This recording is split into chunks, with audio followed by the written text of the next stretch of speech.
ಚಿತ್ತಾಪುರ ತಾಲೂಕಿನ ವಾಡಿ ಪಟ್ಟಣದ ಬಿಜೆಪಿ ಕಚೇರಿಯಲ್ಲಿ ಪಂಡಿತ್ ದೀನ್ ದಯಾಳ್ ಉಪಾಧ್ಯಾಯರ 56ನೇ ಪುಣ್ಯಸ್ಮರಣೆ ಪಂಡಿತ್ ಜಿ ಭಾವಚಿತ್ರಕ್ಕೆ ಮುಖಂಡರು ಪುಷ್ಪ ನಮನ ಸಲ್ಲಿಸುವ ಮುಖಾಂತರವಾಗಿ ನಮನ ಸಲ್ಲಿಕೆ ಮಾಡಿದ್ದಾರೆ.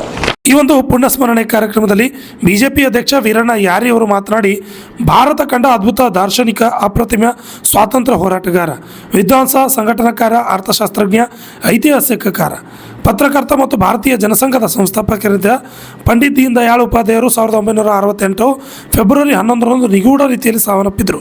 ಅವರ ಪುಣ್ಯಸ್ಮರಣ ದಿನವಾದ ಇಂದು ಅವರ ಸಮಾಜಕ್ಕೆ ನೀಡಿರುವ ಕೊಡುಗೆಗಳನ್ನು ಸ್ಮರಿಸಬೇಕು ಎಂದು ಹೇಳಿದರು.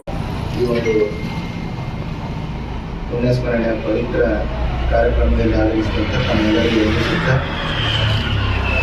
ಕಾಂಗ್ರೆಸ್ ಪಕ್ಷಕ್ಕೆ ಮತ್ತು ಹಿಂದೂ ವಿರೋಧಿ ಹಾಗೂ ರಾಷ್ಟ್ರ ವಿರೋಧಿ ನೀತಿಯಿಂದ ಕಾಂಗ್ರೆಸ್ ಪಕ್ಷ ಆಡಳಿತದಲ್ಲಿತ್ತು. ಅಂಥ ಒಂದು ಸಂದರ್ಭದಲ್ಲಿ ಹಿಂದುತ್ವದ ಆಧಾರದ ಮೇಲೆ ಹಾಗೂ ಭಾರತೀಯರ ಒಂದು ಸ್ವಾಭಿಮಾನಕ್ಕಾಗಿ ಭಾರತೀಯ ಜನಸಂಘವನ್ನು ಸ್ಥಾಪನೆ ಮಾಡಿದಂಥ ಪಂಡಿತ್ ದೀನ್ ದಯಾಳ್ ಉಪಾಧ್ಯಾಯರು ಮುಂದೆ ಅದೇ 1980ರಲ್ಲಿ ಭಾರತೀಯ ಜನತಾ ಪಾರ್ಟಿಯವರು ತಮ್ಮ 52ನೇ ವಯಸ್ಸಿನಲ್ಲಿ ನಮ್ಮನ್ನು ಅಗಲಿದರು.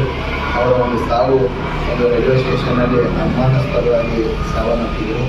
ಇದರ ಕೂಡ ಒಂದು ಅವರ ಸಾವು ನಿಗೂಢವಾಗಿದೆ.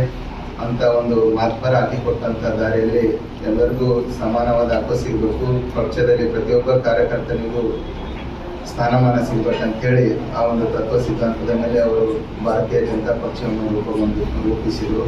ಅದರಂತೆ ನಮ್ಮ ನೆಚ್ಚಿನ ವಾಲ್ಮೀಕಿ ನಾಯಕಿ ಅವರು ಅವರ ಒಂದು ತತ್ವದ ಆಧಾರದ ಮೇಲೆ ಚಿತ್ತಾಪುರ ಮತಕ್ಷೇತ್ರದಲ್ಲಿ ಆಯ್ಕೆಯಾಗಿ.